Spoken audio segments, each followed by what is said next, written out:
Assalamualaikum warahmatullahi wabarakatuh. Berjumpa lagi dengan Bumia dalam channel Materi Bahasa Indonesia.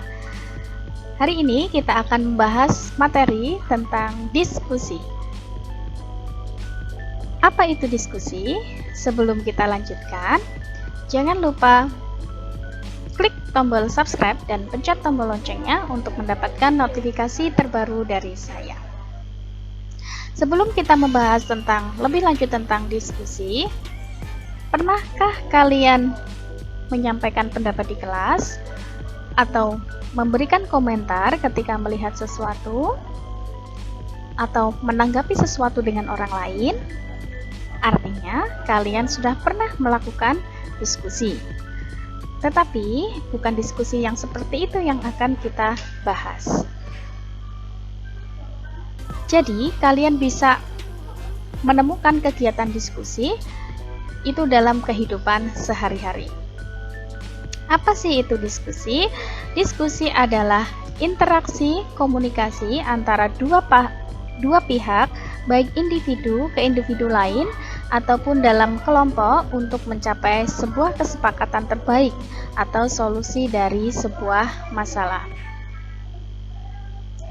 Teks diskusi adalah teks yang memberikan dua pendapat berbeda mengenai suatu hal, yang satu bersifat pro dan yang satu bersifat kontra, yang menyebabkan kedua belah pihak menjadi saling membicarakan masalah. Ciri-ciri teks diskusi. Struktur teks diskusi terdiri atas isu, argumen penentang, argumen pendukung, serta simpulan atau rekomendasi. Yang kedua, teks diskusi bersifat informatif dan argumentatif. Artinya, informasi yang diberikan didukung dengan data dan fakta yang bisa dipertanggungjawabkan. Yang ketiga, teks diskusi biasanya mengandung verba material, relasional, dan mental secara proporsional. Yang keempat, memanfaatkan konjungsi yang menunjukkan kontras seperti namun, tetapi, namun demikian, di pihak lain, sebaliknya, untuk mempertentangkan kedua gagasan yang berlawanan.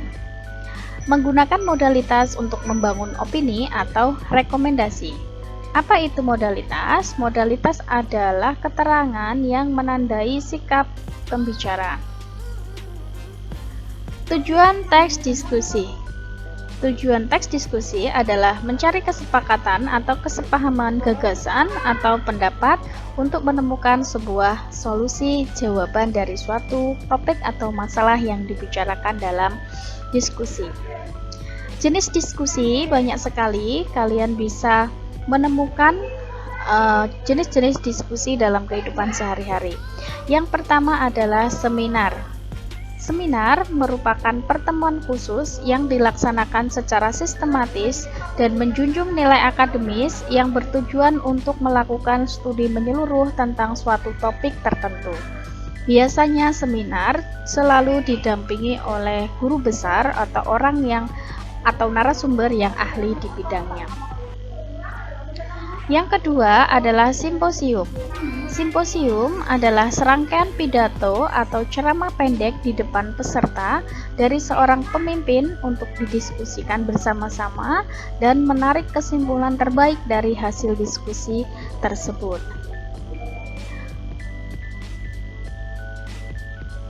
Diskusi panel. Diskusi panel adalah forum pertukaran pikiran yang dilakukan oleh sekelompok orang yang saling berhadapan. Setiap kelompok sudah mempersiapkan materi pendapat dan alat bukti mengenai suatu topik masalah yang akan dibawakan untuk diskusi. Kongres.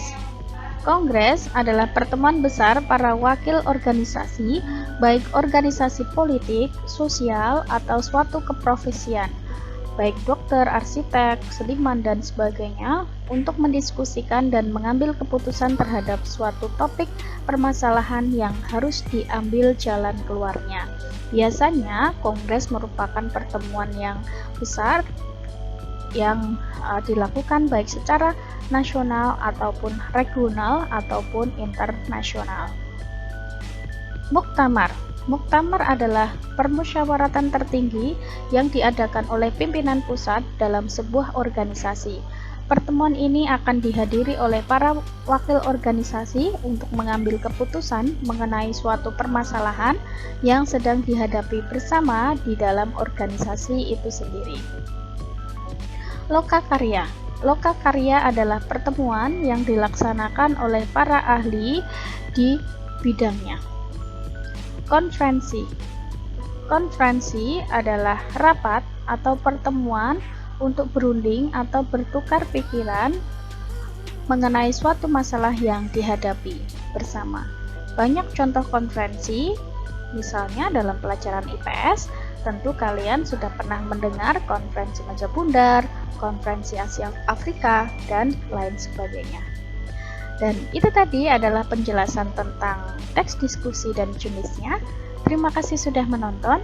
Kita bertemu di video lain. Terima kasih.